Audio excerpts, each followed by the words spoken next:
Good morning, everyone, again.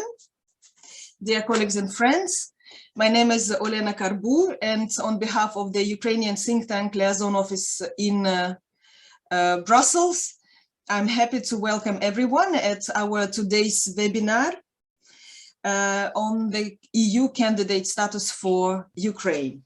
And this event we co-organize with the International Renaissance Foundation, CEPS from Brussels, GLOBSEC from Bratislava, and with the support of the European Union within the framework of EU for You Society project. Just a few days ago, European Commission has issued its opinion and recommended to the Council to give Ukraine the perspective to become a member of the European Union and to grant Ukraine a candidate status, with the list of certain tasks to be implemented by Ukraine already in the nearest futures. We, of course, highly welcome this recommendation, and I believe it would not be an exaggerate to say that Ukrainian and European Union expert communities have contributed to this step, to this opinion, to this recommendation. The only thing we never thought or never wanted that it would be given and would be in such a tragic circumstances of the ongoing war. And today we gathered to discuss this decision. Will the Council support the recommendations of the European Commission? We will see already by the end of this week.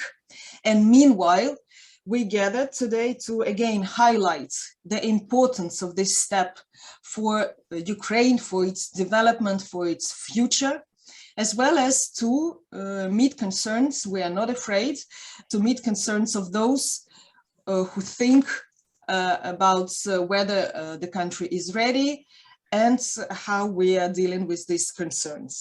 So with this, I pass the floor to Dmytro Shulga, the Director of European Program of International Renaissance Foundation, to moderate our discussion today. Dmytro, the floor is yours.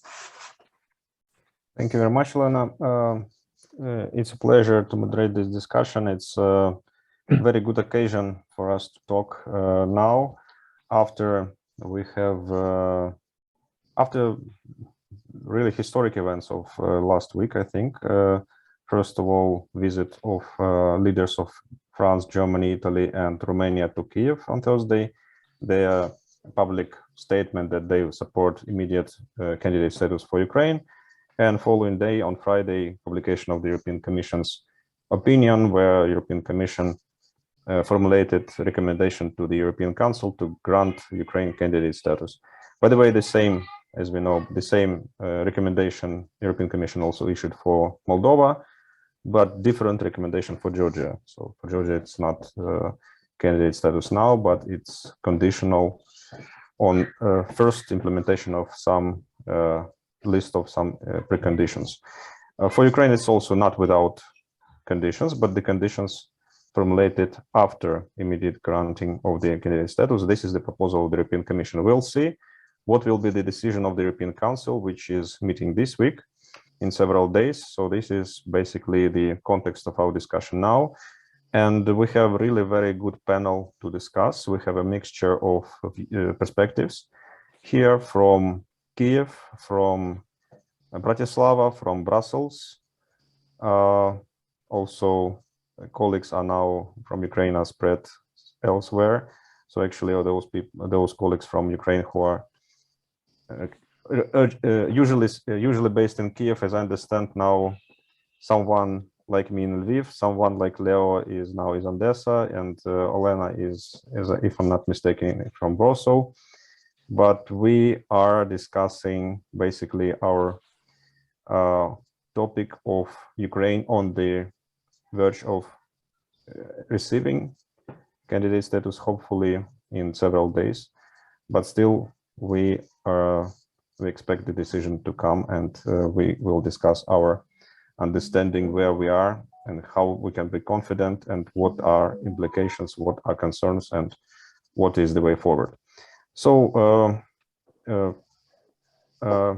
again, it's a pleasure for me to moderate this discussion, and I suggest we start from Leonid's comments on what basically Leo has spent a lot of time, many years, in discussing issues of European perspective and possibilities of European integration of Ukraine with foreign policy think tanks, not only in Ukraine but also in European Union member states. So, Leo, what's your view of, first of all, how you reflect on the European Commission's opinion and recommendation? Why do you think leaders of France and Germany, which were regarded previously as kind of skeptical towards the issue, but last week moved to Kyiv and announced publicly that they would support immediate candidate status for Ukraine? Why do you think they changed this position and presented it publicly? And what's your expectation from this week from the European Council? Please, floor is yours. Thank you, Dmytro. Thank you. It's great to be part of this panel indeed. I'm speaking today from Odessa. And I'd like to say that all the questions which were raised by Dmytro are being discussed in Ukraine, and above all, I think we have quite a positive opinion, quite a positive understanding of what has happened last week with the European Commission recommending the candidate status. Of course, it's a decision which was not even expected by everyone, not even in Ukraine. I mean, we talked to each other, to some experts, and I think this is great that this has happened. And of course, this happened especially because I know there were last-minute oscillations, basically, in the European Commission. What should be exactly the recommendation? And I think that the visit of the Draghi, Scholz, and Macron influenced very much the decision of the Commission. I think after they came to Ukraine and they expressed their support, Commission could not but express any other opinion. And of course, this was also an act of balancing, I would say, because we see that Ukraine there were preliminary discussions with Ukraine basically on accepting a set of conditions. And also there were the understanding that Ukraine would do several steps before the summit. And we already have seen this voting in the parliament of the Istanbul Convention, which is a very important document, and I congratulate, of course, Ukraine with doing this. And we also saw the voting on the anti-corruption plan. I expect here Olena to speak more, of course, but these are political signals that there's the same understanding on both sides that we need to do. We need to show progress and to show adhesion, to show attachment to what has been proposed. So I think this is very important, and this also paves the way for a positive decision at the summit, which I expect to happen. And also one thing, when I say the balancing act, I think this is something which we have to take into account, because aside from these conditions, I mean, which Ukraine will have to do after the giving the candidate status at the summit, I think the leaders of the EU understood that not giving this candidate status would be would have a devastating impact for the EU and for Ukraine as well. So they could not do this because of the public opinion, because of the circumstances, and because of the fact that Ukraine still delivered in the last year since the implementation of the association agreement, implemented a lot of the provision of this agreement. I mean, we have the numbers presented by Ukrainian side, which is 63%. So I think these are all the arguments why this happened. Now, as I said, I expect a positive decision at the summit this week, but also I'm quite interested what would happen after this, because this is something we had in mind when discussing in all the EU capitals about the candidate status. What bothers us the most is that we need to make sure that we don't repeat the fate of the Balkans in a way. I mean, I think Balkans deserve, of course, deserve more, but still we saw a very slow process with countries being candidates for many years, having open negotiations for many years, but not arriving into the point when they could, when there is a positive decision on joining. So I hope that this is not going to happen for Ukraine, and the process would be dynamic, and we'll have something in between as a milestone in between membership and candidate status. And the second issue, what I think is very important for us, is that, yes, by giving the candidate status, the ball is being moved on the side of Ukraine. So Ukraine has now to show that it was merited, basically.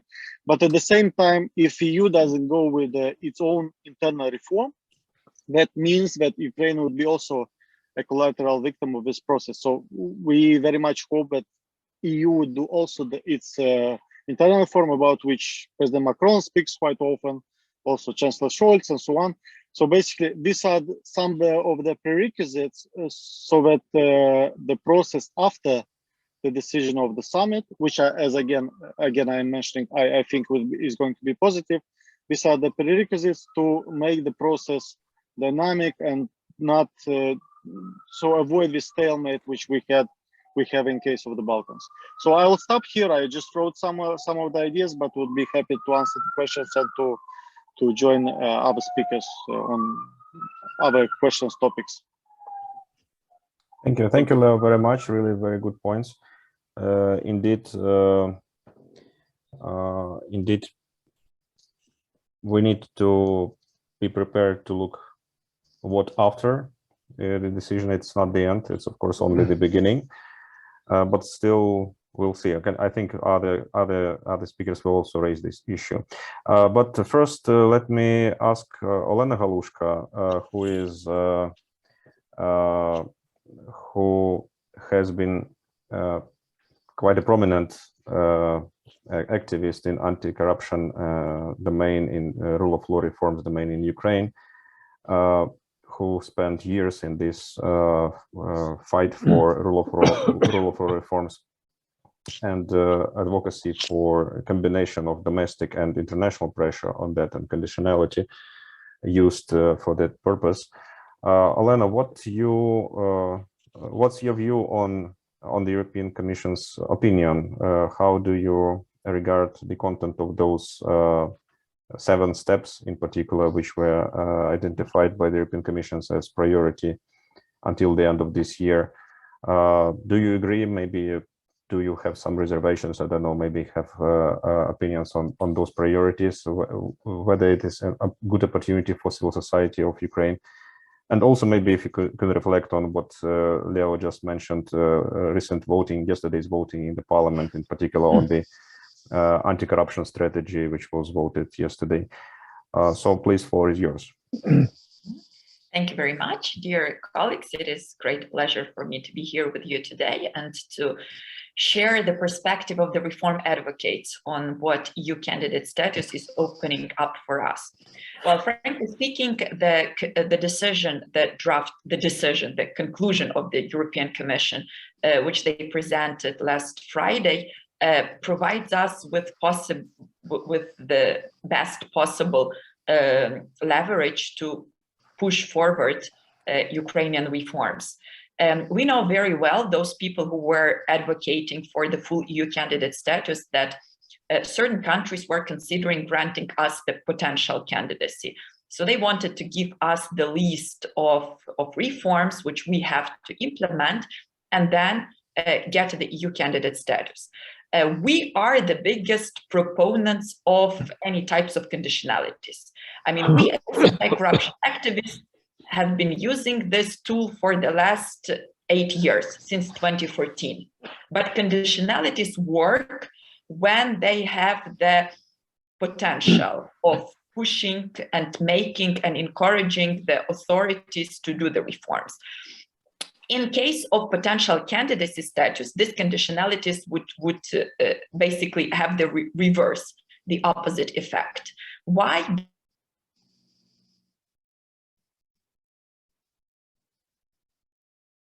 Because both the authorities and the Ukrainian status, by implementing 63% of the association agreement, by doing very painful anti-corruption reforms related to the visa liberalization action plan and the conditionalities of the IMF assistance, macro-financial assistance, does it mean that all the issues with Ukrainian reforms are solved? Obviously, no.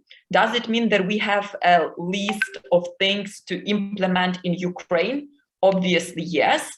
Would the potential status help us with that? No, because we also have the experience of Bosnia, which received this potential candidacy status back in 2016. And ever since, they did not move with the progress of reforming the country.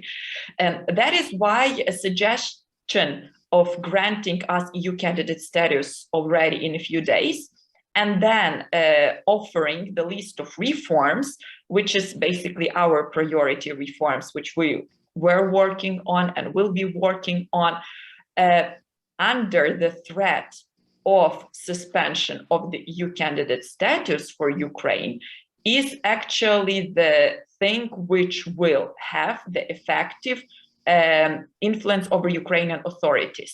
This is an innovation which the European Commission came with for Ukraine and Moldova. They basically took the experience of the visa liberalization suspension mechanism. And I have to tell you, again, as the person who has been dealing with these things for the last 7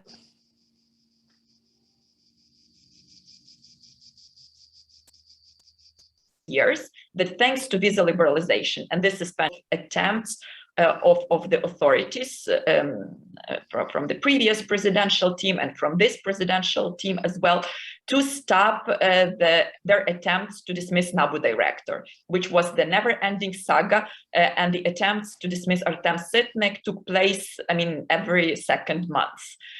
Visa suspension mechanism helped us a lot, meaning that having the candidacy and then the threat of suspending it will generate the political will among Ukrainian authorities to do the reforms. Which reforms? A number of issues that are in the list, as I said already, are our priorities, like the immediate appointment of the finalist of the competition for the head of the Specialized Anti-Corruption Prosecutor's Office, which is politically stuck right now, and there are no legal grounds to not complete this reform as soon as possible. The finalization of the a competition for the High Council of Justice, which is right now ongoing, even despite the wartime, which is also, from my perspective, an outstanding process. The finalization of the rebooting of the High Qualification Commission of Judges, that's the second judicial governance body, which reform is also underway, but it hasn't yet started per selection. So the commission to do this was established, but it hasn't yet started working. The establishment of the competitive rules for the judges of the Constitutional Court of Ukraine, something super important given that the Constitutional Court is the threat to sustainability of most of the reforms, not only in terms of the fight against corruption. So these are our priorities. These are reforms which started before the large-scale war and which we are sure that we will manage to complete them with these effective tools in the nearest future. Even some of them are absolutely doable even during the wartime, like the appointment of the head of the SAPO or the finalization of the competition to the High Council of Justice. That is why, and the last question on the anti-corruption strategy, that's a very important document, strategic document, which sets the strategy of the development of Ukrainian anti-corruption. It's good that it was adopted yesterday in the parliament. We still have to look through it to make sure that all of the provisions are reform-minded provisions. But again, for us, the key thing would be the appointment of the head of the SAPO, because that's a very tangible step, and that's the step which won't have only the declarative meaning, but a very practical meaning, because right now the SAPO is basically under operational control of the Prosecutor General, who is the political figure.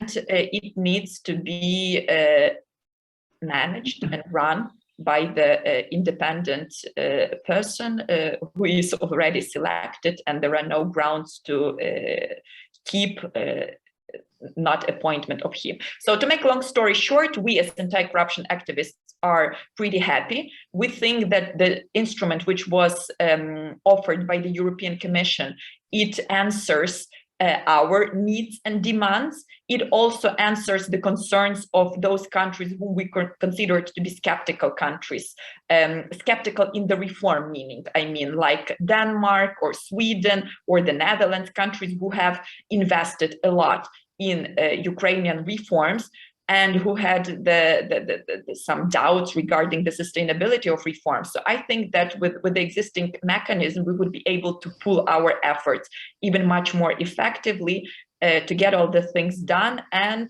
to keep pushing forward, because we still have such reforms as the anti-monopoly reform on the agenda. We still need to clean the courts, because we started with cleansing of the judicial governance bodies, but the reform will be felt when it comes down to the first instance and the second instance courts. So still a lot of things to be done, but it's important to recognize this progress which is already in place. Thank you very much. Thank you, Olena. It's really very important that the voice of those anti-corruption NGOs was part of the common voice of the civil society of Ukraine, advocating for candidate status, basically saying that we need conditionality, but we need conditionality after granting candidate status, not before that, because otherwise it will be not really credibly perceived and not really good perceived in Ukraine and by Ukrainian society, by those reformers, agents of reforms in Ukrainian society. And that's very clear what you explained. I just would like to point out that this, as you mentioned, the suspension mechanism is basically kind of negative conditionality, which is in place now. So kind of if Ukraine does not deliver, then there is a potential that the Commission would suggest to reverse the granting of the candidate status. We do not have actually in the suggestions of the European Commission the suggestion to open negotiations, so to move to the next step. So kind of we, in my perception, we a bit kind of lack really the positive conditionality aspect here. But maybe this is one of the points which Michael Emerson could develop on, because Michael has really a huge experience in enlargement of the European Union and has wide perspective on previous experiences, ongoing experiences. Balkans were already mentioned by Leonid and also by Olena as, frankly speaking, not really very inspiring example right now in terms of movement, in terms of speed of the process. So, Michael, what's your reflection? What's your view of the content of the European Commission's opinion and recommendation, and what do you think will follow at the European Council discussion now and maybe afterwards? If kind of okay, still fingers crossed, we hope that we will have the positive decision. What will be further steps needed further to continue our path towards Ukraine's European integration? And before giving floor to Michael, I would just remind the audience that you are very welcome to put your questions to the chat. So please write down to the chat your questions to the speakers. Identify, please, if you have, if you want to address your questions to particular speakers. I will take care of raising your questions to speakers and ask them to respond. So, Michael, floor is yours, please. Thank you very much, Dmytro. It's really nice to be with you and Leonid and Olena. I say them because we have been working together for years in favor of a membership perspective for Ukraine. And now not only we have it plus with the candidate status, albeit tragically triggered by the terrible war. On the Commission's recommendation, I think the Commission made the right call for all three countries, with reservations over Georgia, which I share. It should not be forgotten that this was not an easy, taken for granted position by the Commission.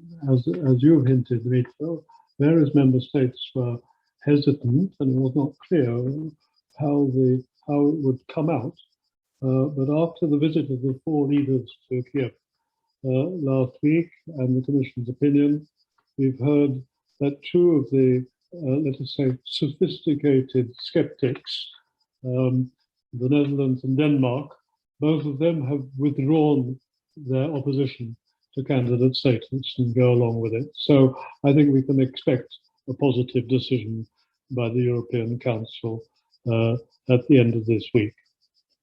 So the question is now, what next? I mean, of course, for Ukraine, the war is number one, and post-war reconstruction must be number two, and then the nuts and bolts of the accession process then follow. But still, on the process that should follow, the accession process, I want to focus my remarks now, because looking at the EU institutions in Brussels, how the accession process has been working or not working well with the Western Balkans, there is a need for profound reform of the accession process. The good news is there are actually ideas about how to do this. I'm going to go into that in a moment. And such ideas seem to have won the support of President Charles Michel of the European Council in a speech that he made on the 18th of May. So we can expect, I hope, something to come out of the European Council already on this. This is really corresponding to what Leonid called for, namely something in between candidate status and full accession.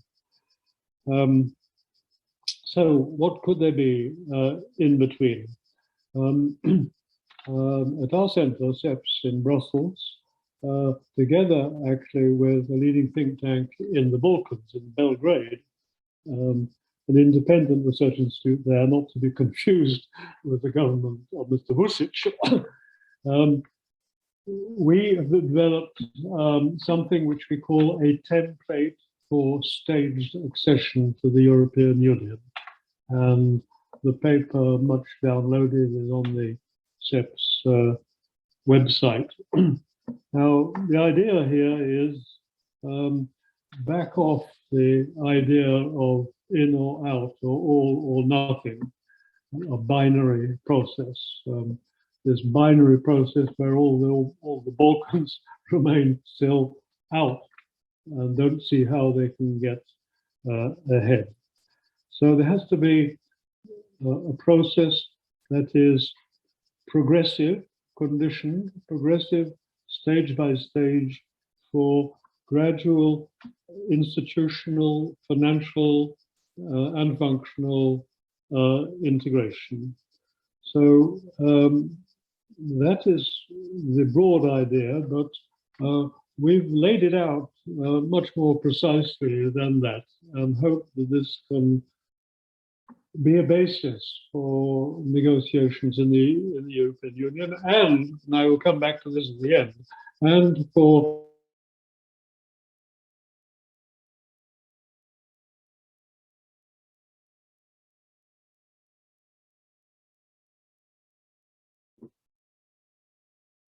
I think Michael is frozen, or it's only for me. Yes, he has been No, frozen.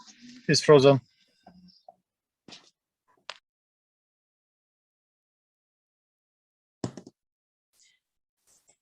Olena, what would you suggest? I don't know. I don't think that we can do something from our side. I think it's something connected to his internet connection. Let's wait for a minute and then hopefully it will restart. Okay.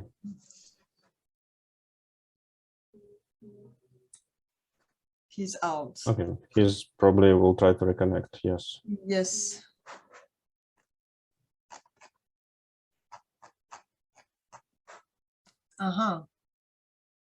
He has been out from the panelists, so I hope he will reconnect. Now he is not in the meeting.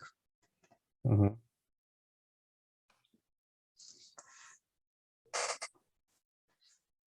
The funniest thing that the connection was all perfect before he started to speak, right? As we joke in such situations, it's a hand of Moscow, probably. It's now weaker, isn't it? We are working on this, definitely. Yes. We have. There's some recidives, how you call it in English, I don't know. Jana, I'm referring to our communication manager. Jan, if you see Michael to reconnect, please let him in, of course. Okay, maybe if hopefully Michael will be able to join soon. But now maybe just to continue our discussion, I would like to invite Olena Khylko to join our discussion from Bratislava to give us the perspective from Central European member states perspective, if we can kind of talk about Central Europe as a group here. Maybe actually it's for Olena to comment how accurate it is to present it like this. Is it a unified position of that group of states on this question or not, of granting Ukraine candidate status? But kind of the impression could be that Central European member states are more kind of inclined to listen, to accept and to promote the geopolitical argument, to the security argument behind the decision, and maybe less making less stress on conditionality argument, which is raised by rather Western European member states. What are details of this position? Why so? Maybe implications and maybe also outlook for the future if hopefully the candidate status is given to Ukraine. What will be the implications for the for Ukraine's neighbors, basically in Central Europe? Okay, sorry, but now Michael again is here. Let us give Michael continue. Okay, then just not to interrupt. Okay, sorry, Olena. So please wait. Okay, we'll let Michael to continue to his presentation and then come back to you. Okay. So Michael, glad you managed to reconnect. So please continue. Yeah. So I'm sorry about that interruption. I was about to explain how the stages would work for progressive institutional, financial, and functional integration. The key to passing from stage to stage would be based on conditionality. The conditionality would be taking the reports that are made on all of the chapters of the process, which are currently by the Commission evaluated in a qualitative way, kind of good, medium, not so good, which we propose, and we've tested this in research reports, translating that into quantified ratings that allows averaging and summation that should provide an objective basis for the passing from stage to stage. So as the performance goes up, funding should rise in stage 1 from 50% of what full membership would entail. Stage 2 would be 75%, and stage 3 would be 100%. And then similarly, analogies for institutional participation. Let us say observer status in council bodies, and for the European Parliament, you could have observer status, then elected members, but not yet voting, and then finally voting. Well, there's detail of that, a lot of detail of that in our paper. But now I go on to stage 3, which is the crucial one. Here we make the break. Stage 1 and 2 are called pre-accession. Stage 3 would require a treaty of accession, but we call this new member states because as between this stage 3 and stage 4, which is for orthodox full membership, stage 3 has a few crucial characteristics by exception. You're in everything, funding, functions, sectors, institutions, with 3 exceptions. One concerns voting in the Council of Ministers. You would have qualified majority voting, but not veto power, and you would not have a member of the Commission until the Lisbon Treaty provision for that, limiting it to 2/3 the number of member states, is passed. But the key issue there is transitionally not to have veto power. And this is of exceptional importance in terms of the plausibility of getting real momentum behind the accession process. Because as you will all be aware, the abusive use of veto power by some of the relatively new member states has been wrecking or damaging seriously the functionality of the EU. And I refer to Bulgaria over North Macedonia, Hungary over minimum corporation tax rules, and so forth. Now, this is a legitimate concern. The EU cannot afford to have more of this when, let us say, the fragile democracies, the fragile new democracies come in. So this would be transitional until, however, the best get out of the transition, it would be for the European Union itself to be scrapping or much reducing veto powers and extending qualified majority voting, which is absolutely in the middle of the current debate about how possibly to revise the treaties. So that's the essence of the proposal. We discussed this with the Western Balkan states, and this leads some of our West Balkan friends to make the very interesting argument, should not regard this stage 3 as a second-class status. On the other hand, well, we coined the phrase, we should regard it as avant-garde, because this is anticipating future system change on voting. But the Western Balkans, or some of the Western Balkans, go even further. They say, hey, frankly speaking, we have no objection. We'd be very happy to join the European Union without veto power, if we had qualified majority power and everything else.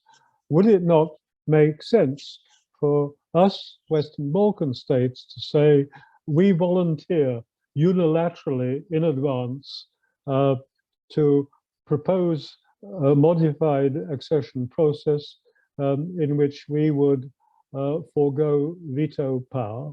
That could have a really important impact on the perceptions of the problem amongst the, let us say, cautious existing member states. And this leads me to my final point on Ukraine itself. Now you've got your candidates. I presume you will have by the end of the week your candidate status. Then what will the voice of Ukraine official and civil society Ukraine be saying about how to avoid that the process gets bogged down in the way that it has done for the Western Balkans? Well, here I'm suggesting to you here present and also to the government of Ukraine, take up these proposals for staged accession, and in particular, this particular argument on veto powers, because this is the best thing you could do to help avoid the process getting blocked down. Actually, links to the war question should be going in to all of this already now, while the terrible war is ongoing and the end is not yet in sight. Just remember the Second World War. It was already well before the end of the Second World War that the Allies were negotiating about a new order and laying, in fact, the foundations for the Bretton Woods institutions all the way before the war ended. So you got to fight your terrible war, and we have to help it, but get on with this thinking about the post-war order as well. Thank you.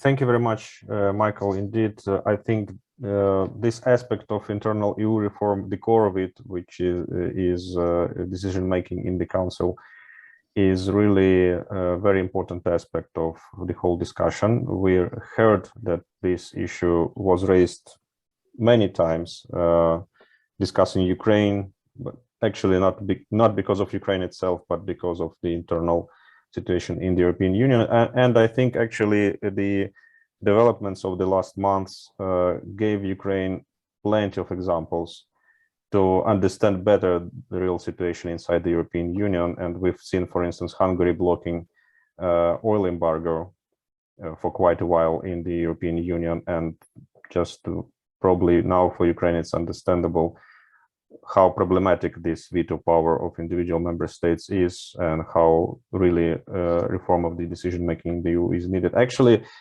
the very issue why we are still not fully certain about the upcoming European Council is because the fact that each member state has this veto power, and despite our optimism, as I understand, shared by all the panelists, still we cannot exclude that there might be some particular interests raised, or I don't know, particular positions here. So let's go on to let's go on to our final presenter, final speaker in this first presentation round, Olena from GLOBSEC from Bratislava, actually representing Central European voice here. So Olena, floor is yours. What's your view, how it is, the whole debate is perceived in Central Europe, whether there are nuances here, what are interests, what are implications, maybe what is your reflection on the outlook for the future? Thank you so much, Dmytro. Good morning to everyone. Not morning probably already, but still, it's my pleasure to have to be participant of this and co-organizer from GLOBSEC of this event. So being affiliated with Central European think tank, I'm still staying Ukrainian and have a dubious position on this, but now I will definitely talk on Central European process. Dmytro actually partially made my work mentioning that for Central Europe, indeed, security reasons and geopolitical reasons for support of Ukraine are much more crucial than reasons of some other character like conditionality or some other ones which are more important for, let us say, old Europe. So let me make several accents important here. I would mention, first of all, that Central Europe is quite an interesting region in terms of paradox we have here. There is a huge difference between population support to Ukraine candidacy and membership perspective and what political elites and authorities did supporting Ukraine's perspectives during recent months. While we observe about 71% of European Union population that in general believe that Ukraine is part of European family, in Central Europe, European public opinion, these figures are very different. GLOBSEC made its poll this year. It is on the site. You can find an answering question whether Ukraine should be a member of European Union and NATO. A bit different case, definitely. We have the highest figures in Poland, but less than 71%, and the lowest in Hungary. So we can say here that Poles and Czechs are much more supportive to Ukraine's EU perspectives and NATO perspectives than Hungarians and Slovaks, which are traditionally very sensitive to Russian information narratives and propaganda. And here we can see a paradox when from the very beginning, in late February, after the war broke out, the political elites and central authorities declared together with other Central East European states like Baltics, like Bulgaria, like Slovenia, declared their support to Ukraine's EU candidate status. And it was followed by a series of supportive actions from Poland, from Czechs, from Slovaks, and even Hungary, that is one of the most cautious partner for Ukraine. It consistently declared its support to Ukraine, granting a status of candidate to Ukraine. I will name some reasons on Hungary a bit later, but in terms of Poles and Slovaks, I should mention that they didn't advocate only internally, but also did some promotional actions even in Western European capitals. That is something that actually, I would say, Ukraine didn't expect it in this scale and this extent. Definitely, Central Europe is kind of notion of a region that historically had always been located on the periphery of cultural areas, periphery of empires, Austro-Hungarian, Russian, periphery of entities of organizations like European Union and NATO.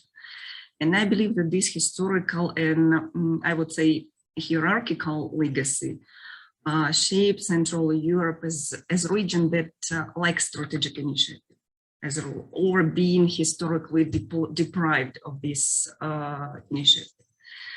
And having this, I would say, traumatic syndrome due to deprivation of statehood in different times, it shaped foreign policy and strategic environment of Central European states. So now this support which we had and observed from Poland, from Czechia, from Slovakia, I mean external support, it deserves actually due respect. I would mention here two main reasons, which actually Dmytro mentioned already, which drive Central European states' support to Ukraine, mainly geopolitical and security ones. Just to go very briefly in details. So when I talk about geopolitical benefits which Central European states have from Ukraine's candidate status and further, we hope, accession. It means that joining the European Union by Ukraine would make Central European flank's voice in the European Union more sound. And I would say here that we position Ukraine here as Central European state in civilizational, cultural dimension, and that is constantly explained now by Ukrainian officials.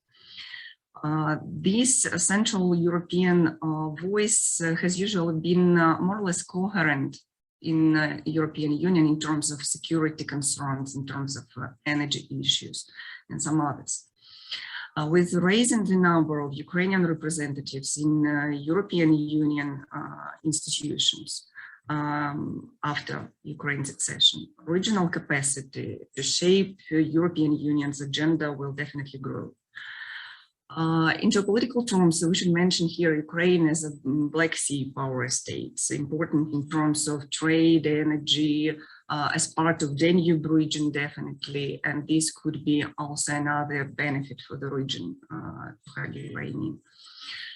Definitely, this strengthening of, in geopolitical terms, of Central European voice inside European Union would be in line with other regional initiatives, which aim to bring some kind of regional synergy to the European Union operation. I mean here, the Visegrad Group and the Slavko format, Slavko 3, or maybe better known as Austerlitz format of cooperation.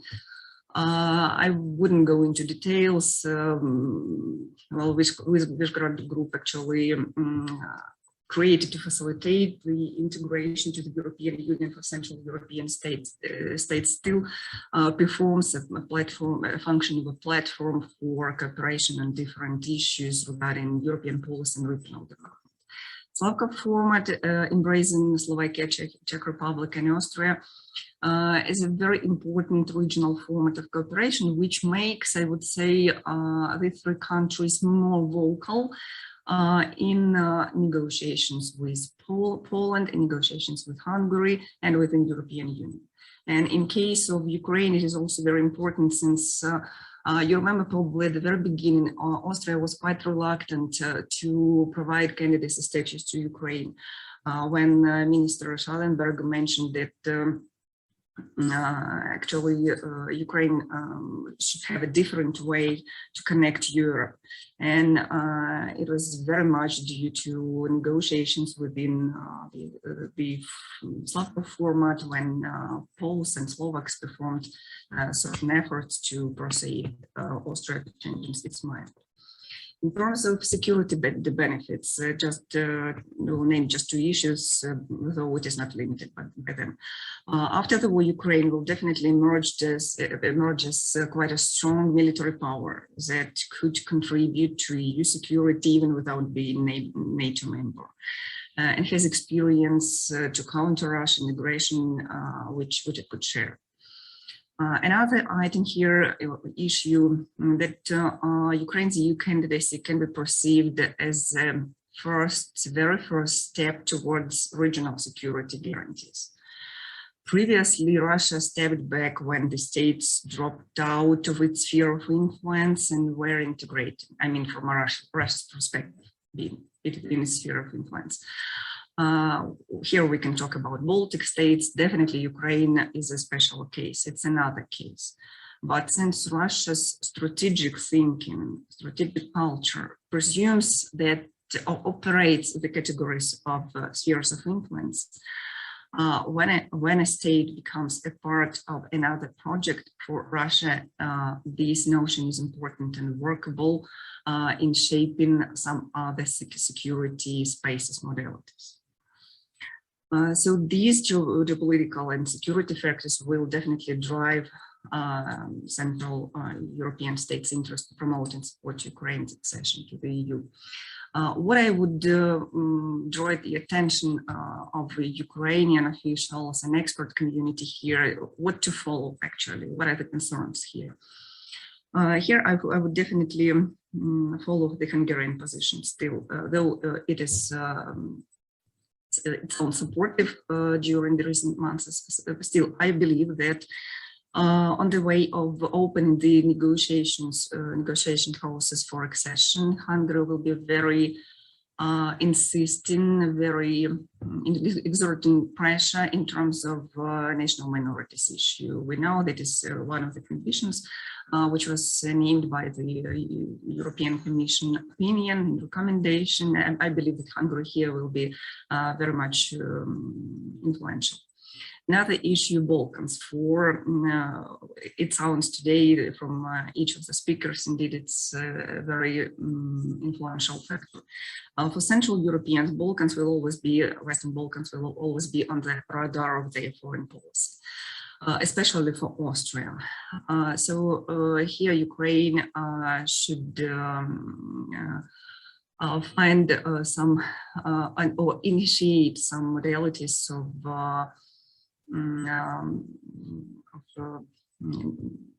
process of deepening integration with the European Union, and should keep in mind some caveats and some reservations which Central European states might have. Well, and definitely I would say that Ukraine needs to keep working with Central European states, not even authorities, but with public opinion. That is still very much influenced by Russian information flows and propaganda. So these are three main points I would follow: Hungary, Balkans, and public opinion in Central European states. Thank you. Thank you very much, Olena. Good points indeed, and actually relevant not only for Central Europe, but actually we can discuss this. We have one question, but maybe I will first of all, I will request the audience to put questions in the chat. First, I would maybe like to still to ask Leonid, because Olena raised the issue of public opinion in Central European member states, but actually we have discussed this aspect, this argumentation about public opinion very much for the Western Europe, especially for those skeptical member states or those who were kind of not really decided yet, especially for such countries like France, Germany, and Netherlands. We have seen many public opinion polls, basically all confirmed, as I understood, different picture, kind of really unique picture of Western European societies actually welcoming perspective for Ukraine to become a member of the European Union. But there were kind of some interesting details, as I understand, depending on the particular question. So maybe you could comment on that, because I understand that you did quite a lot of work on analyzing public opinion and actually even asking some particular public opinion poll for some Western European member states, and also maybe to comment on, I mean, on Western Balkans. Olena mentioned the need for cooperation of Ukraine. Actually, there was a really good common declaration last week, actually before the four member states leaders came to Kyiv. Actually, on the day before, there was common declaration of Ukraine and Albania, North Macedonia, and Montenegro supporting basically Ukraine's candidate status. So I think there is kind of already ground here, but maybe there is one aspect of cooperation and relationship with Moldova, which maybe also you would like to comment, because Macron, before coming to Kyiv, actually came first to Chisinau. So maybe we can, I mean, I've seen some reports about this in Ukrainian media saying that actually this discussion was somehow related. Maybe you could comment on this, first on public opinion in the Western European member states, and on Moldova aspect here. How do you see how much related was the decision on Moldova and Ukraine? Thank you. On your first question, indeed, we had the Eurobarometer, which showed the data, in the perspective like when the country is ready, which was not very clear for us.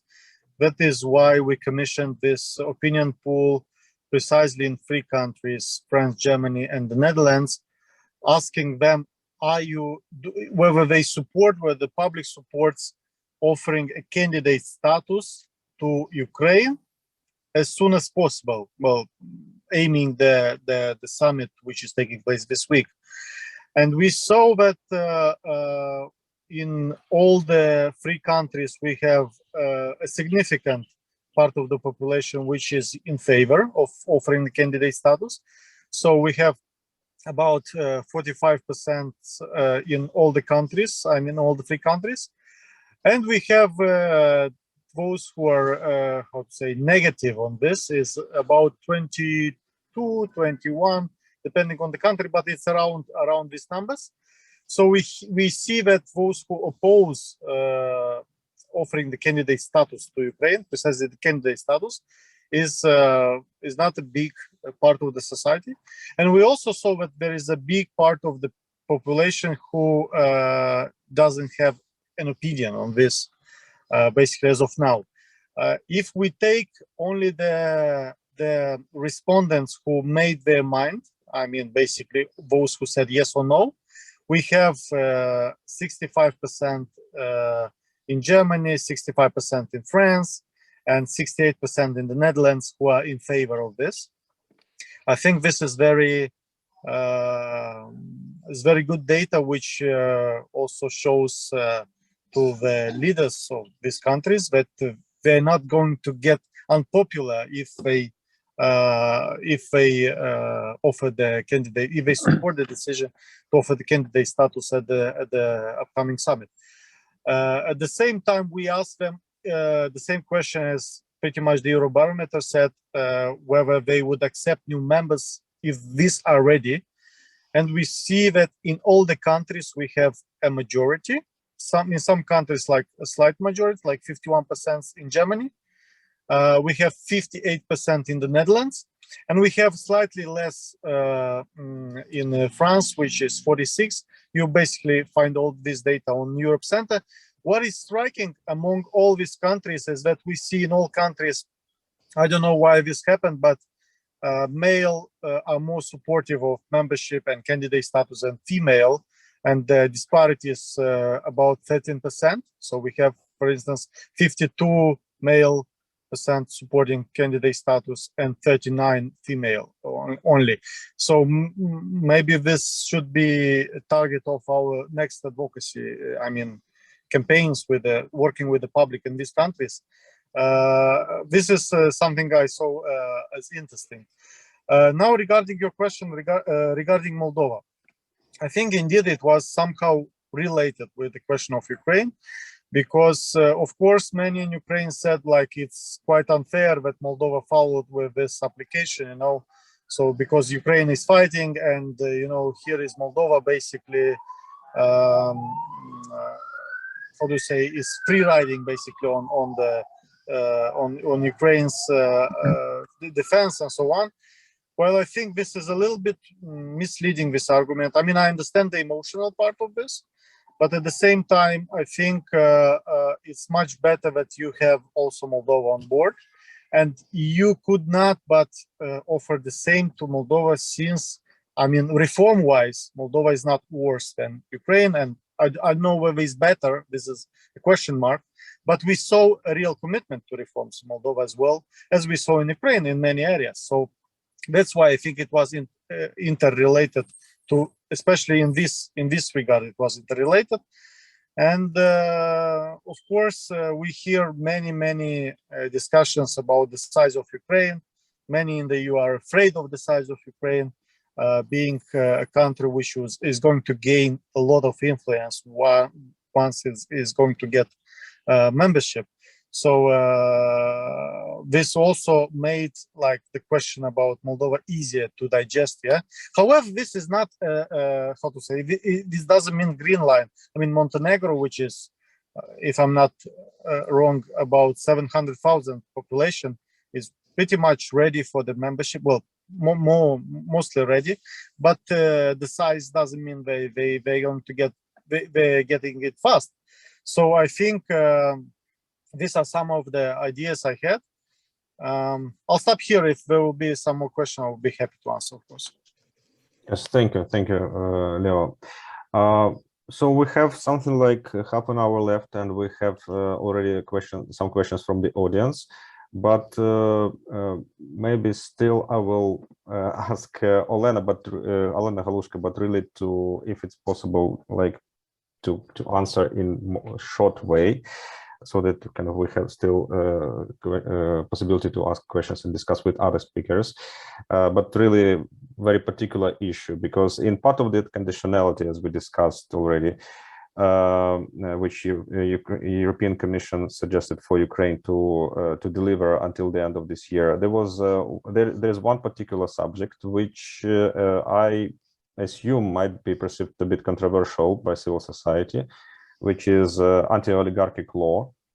which was adopted last year, but was kind of controversially received by civil society in Ukraine. But as we see now, it's officially part of EU conditionality for Ukraine, at least suggested by the European Commission, with the caveat that proper regard should be taken to the upcoming Venice Commission opinion on that law.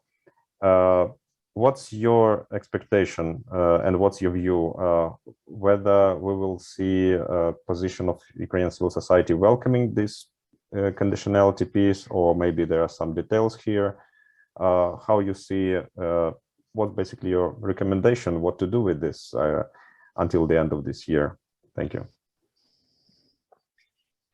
Well, obviously, de-oligarchization is a very much awaited process, and civil society and international partners are very much having this among their priorities.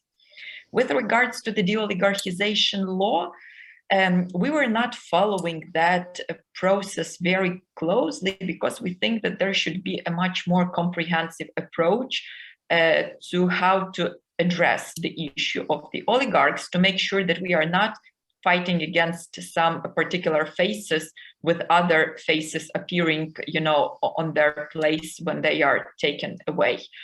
No, there must be institutional changes and basically changing of the rules of the game. So on this draft law, the oligarchization law, obviously the stance of the Venice Commission would be very important to make sure that it does not violate the international standards and that it corresponds, I cannot say best practices because I hardly see that there are best de-oligarchization practices. But our stance is that if we really truly want to fight against oligarchs, first of all, we have to have the effective system of the criminal justice. Part of it is already in place, and that's anti-corruption infrastructure. Anti-corruption bodies are investigating the corruption schemes of all of the oligarchs. Some of them were sent to courts, and there were even taken the decisions. Like, for example, the magnesium titanium plant, which was under control of Firtash, was returned back under Ukraine, under the control of the government very recently. Some cases, as for example, Privatbank fraud, which is connected to Kolomoisky, obviously requires much more time before it can be sent to the court for consideration. And there are plenty of other criminal cases into oligarch-related schemes, meaning that the anti-corruption infrastructure is already causing a lot of troubles for the oligarchs. But we have also seen that they are trying to avoid justice by going through the ordinary courts. So they are, and that's the practice which Kolomoisky is very widely misusing when he was taking the very concrete agreements, loan agreements between the connected entities, and it brings them into ordinary district court of, I don't know, Zhytomyr region. And the court says, well, the agreement was absolutely fine. You know, this was not an embezzlement. This was an absolutely justified economic deal. And he brings this decision, you know, into the anti-corruption court, saying that what the hell you're talking about? I'm, you know, more pure than the drop of the rain, and that's the problem. Obviously, this is absolutely senseless. It cannot. I mean, the evidence in the criminal case cannot be contested in the ordinary court. But that's the way how they are trying, you know, to apply different stalling tactics and creating a lot of roadblocks and problems on the way of the justice in their cases. So the complete and full judicial reform will also contribute a lot to real de-oligarchization. But another important pillar is the anti-monopoly reform, because if we talk about oligarchs, what is the source of their super profits and what is the tool of the leverage with which they may blackmail the politicians?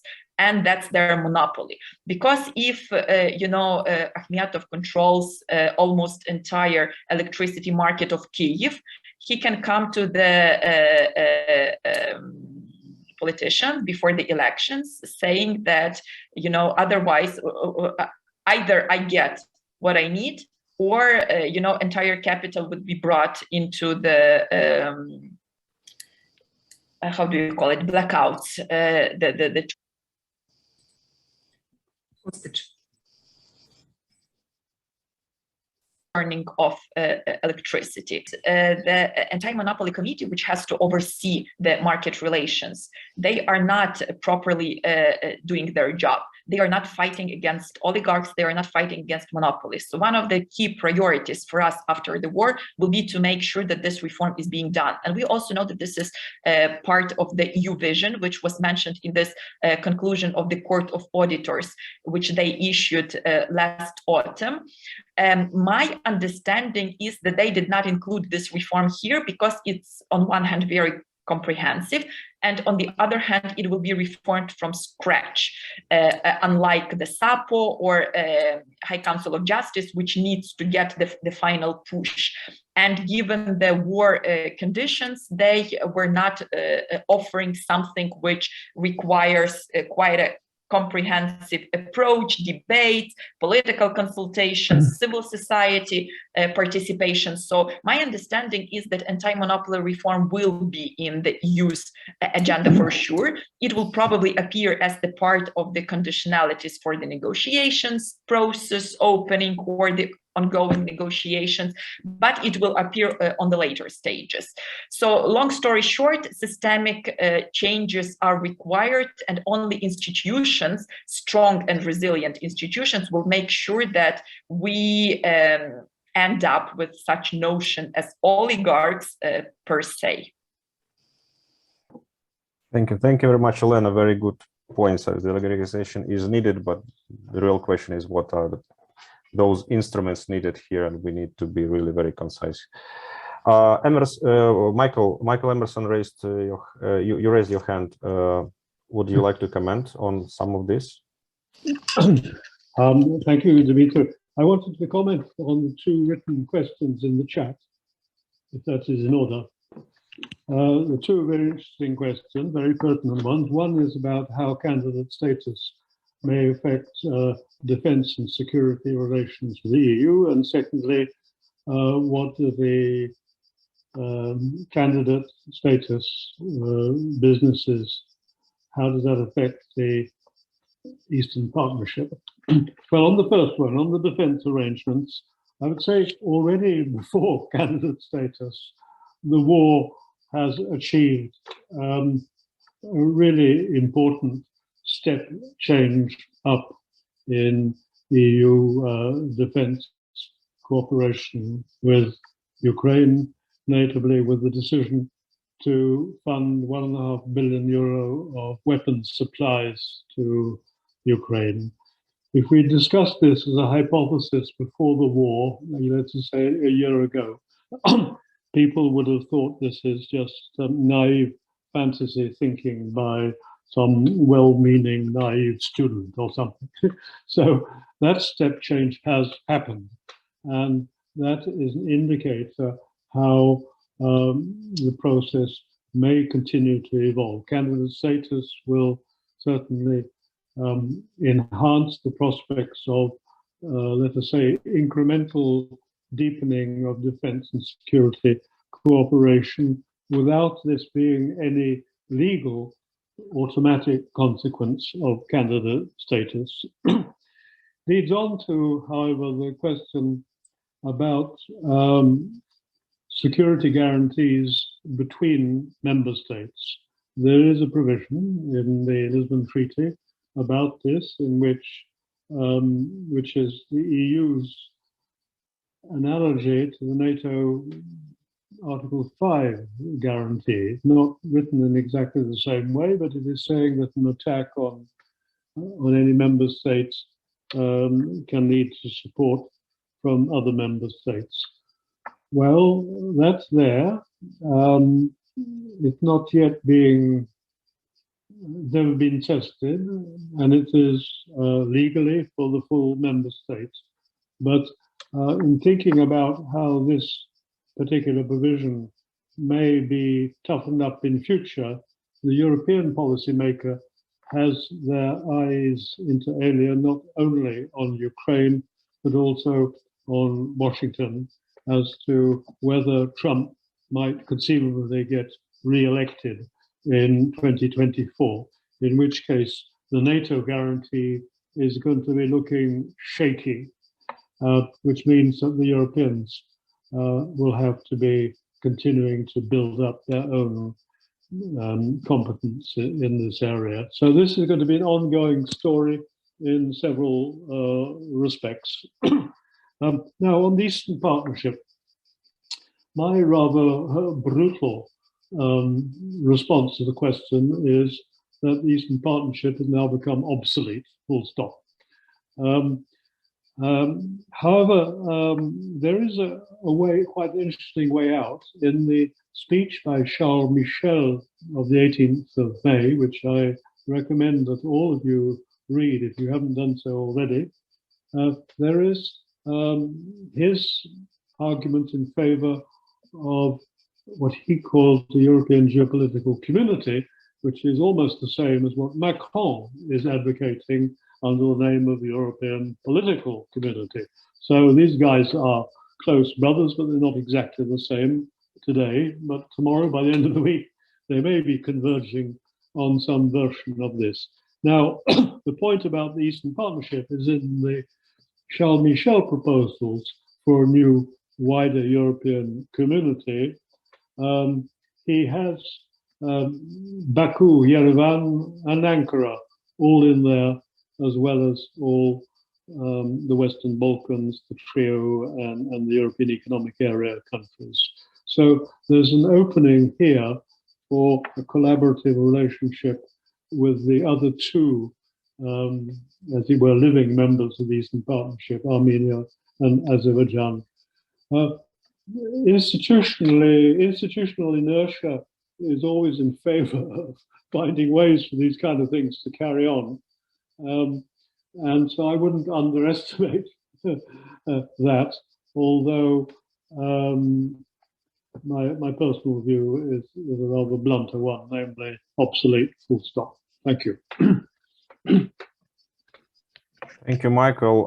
Olena, Khylko, maybe you would like to comment as well on this perspective for defense and security cooperation once candidate status is granted, whether there might be an increase in this field, or it is not really very much related. And the future of the Eastern Partnership, what's your perspective? Or maybe you could comment on not your perspective, but maybe perspective of Central European member states as what can be observed. Thank you, Dmytro. Yes, just a few comments to what Michael said. Regarding defense cooperation, I would differentiate here between our possible contribution when we have a candidate status and our possible contribution when we have accession, or if, but hopefully we have. Defense is one of the most sensitive issues in the European Union. We know it is very much dependent on the government. It is very much dependent on the position of neutral states. And I would say that here probably the European Union is needed to think a bit out of the box, the way it does now with Ukrainian candidate status in general. I'd like to remind that in some 2 years ago, it seems to me, Ukrainian Ministry of Defense, Ukrainian government initiated joining by Ukraine to PESCO, Permanent Structured Cooperation Project, which was actually also kind of reflection of this out of box thinking that when we cannot do something together, let us do it just joining the efforts of those who want. So it might be on the agenda, it might be raised by Ukraine now after hopefully positive decision made by the European Council. Ukraine will definitely in both cases, in both stages, continue to take part in European Union's missions. I mean, civilian missions and military missions in a way Ukraine did it before. In general, Ukraine was very active. It is one of the most positive contributions from Ukraine to global security. About 45,000 of Ukrainian militaries took part in EU, UN, NATO missions all over the world. So I would say that these are two prospects which I see now on the short-term perspective as potentially possible and peacekeeping operations, or not peacekeeping, but civilian and military operations. In case of the European Union, I would name it like this. Regarding Eastern Partnership, indeed, I would like here just to remind that Eastern Partnership foresaw both vertical and horizontal ties between the members, the addressees, and European Union, and between the addressees themselves. We see now some certain success in terms of vertical relations.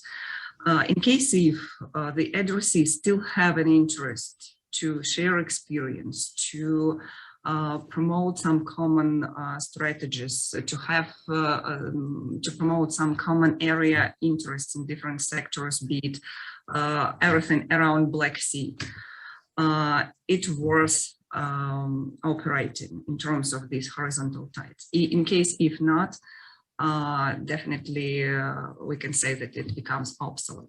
On the other hand, we are talking definitely not on the initiative of the addressees, it is mainly initiative of the European Union. In case if we are talking about European Union that is becoming more and more geopolitical power and suggesting what Michael mentioned, this new kind of area, Turkey, Armenia, Azerbaijan, it will definitely make European partnership less and less relevant. So I would perceive this issue from dubious from both sides, from the European Union vision and the addresses. Okay, thank you very much, Olena. I don't see any more questions from the audience, but maybe if the panelists are ready to comment on any point raised by your colleagues here in the panel, please free to raise your hand or take the floor. If not, then maybe I would just really try to summarize. Well, it's not summarizing, really, it's difficult to summarize our discussion because it's really very multifaceted, multi-aspect discussion with, as actually the question which we discuss is really touches very many discussions. It's not one discussion, it's actually many discussions, but concentrated on one particular decision to which we expect to be taken in several days by the leaders of the EU member states.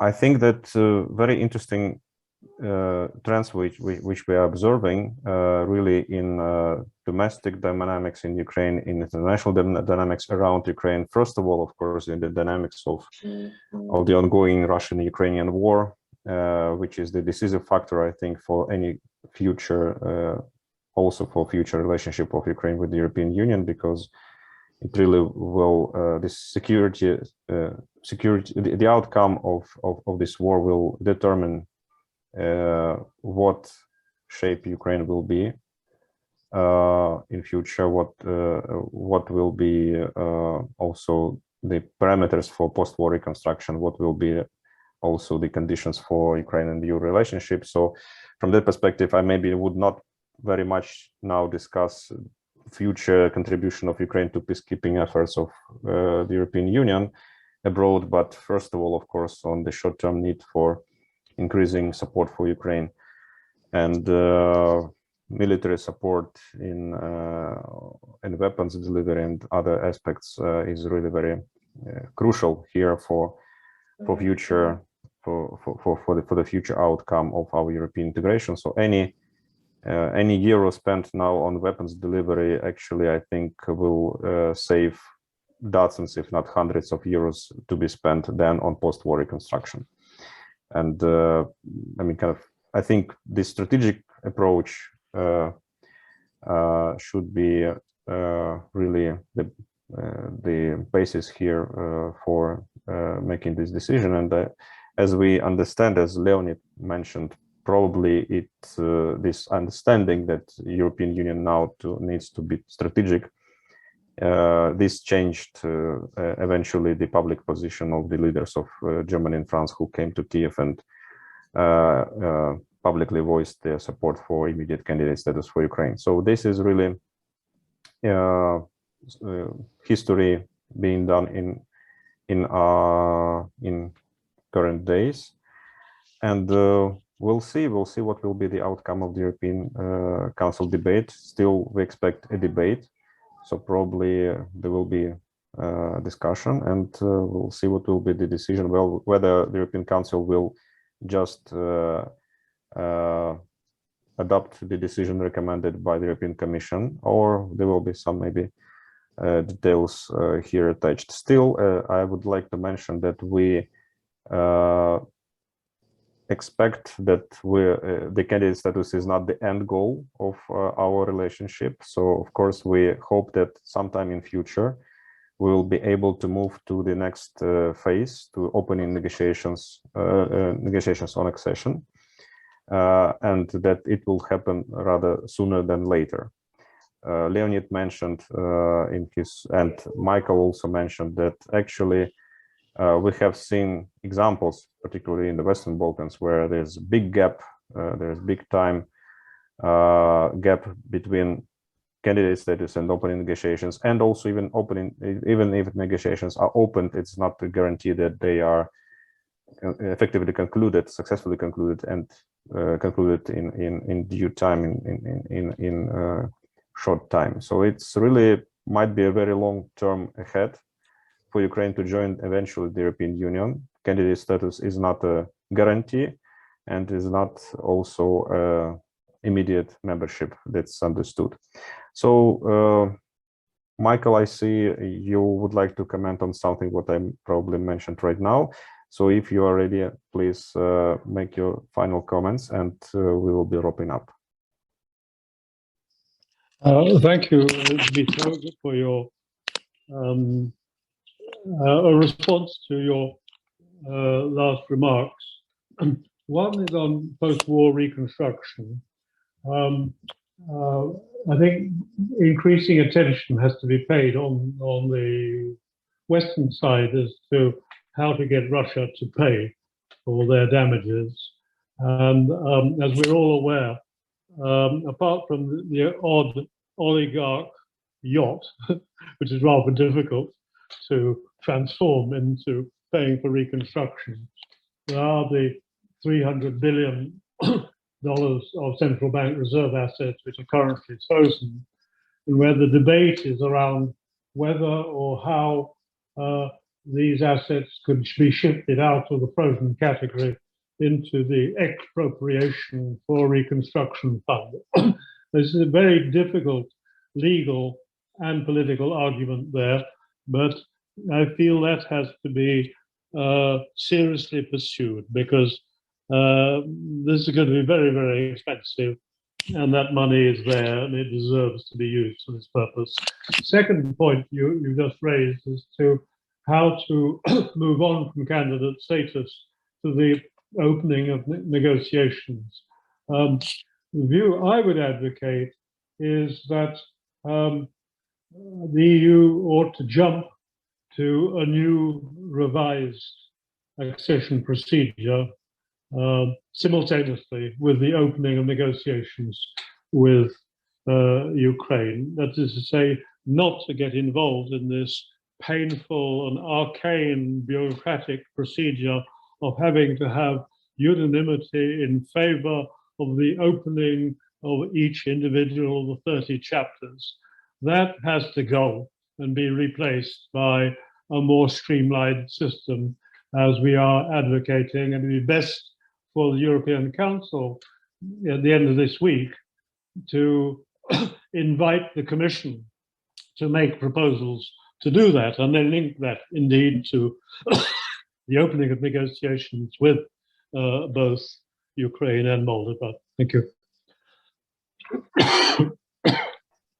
Thank you very much. Thank you. Olena, Garbo, would you like to make some conclusion, to conclude our discussion, to make some words in the end? This is definitely not the end of our discussion. We are still will be seeing what will be the discussion with the European Council, what will be the decision. And as we discussed, there are a lot of questions to be discussed further after that. There are more questions of what will be the next phases, how to move, how to go to those next to the next phases, and what can be done by Ukraine, what can be done by the European Union in this respect. So, Olena, thank you for organizing this, and the floor is yours now. Thank you to the panelists. Yes, I would like to thank the panelists, and also, you know, all this discussion, I was thinking, what a joy that for us who have been in this European integration process for years and years, what a joy it's actually to discuss the candidate status, not in a hypothetical way, but in a real way, although under these tragic circumstances. And what I was also thinking, that these developments, these tectonic actually shifts which we are witnessing in Ukraine, in European Union, globally, that it will have a very practical meaning for the reform process of Ukraine, which I hope very much, and hopefully you will join me in this, that for us, the usual suspects, right, the civil society structures, think tanks, and all of this, that it will be other forces from Ukrainian society who will join these usual suspects and to push reforms further, to make actually the future Ukraine membership a reality. So I would end up, let's keep our fingers crossed and put a champagne bottle already in the fridge to weigh the decision of the Council by the end of this week, to celebrate the granting of candidate status to Ukraine, and that Ukraine will do its job, that this status will never be suspended. So let's hope for this, and we see each other on our future events. Thank you very much again. I hope everyone enjoyed this discussion, and see you soon. Thank you.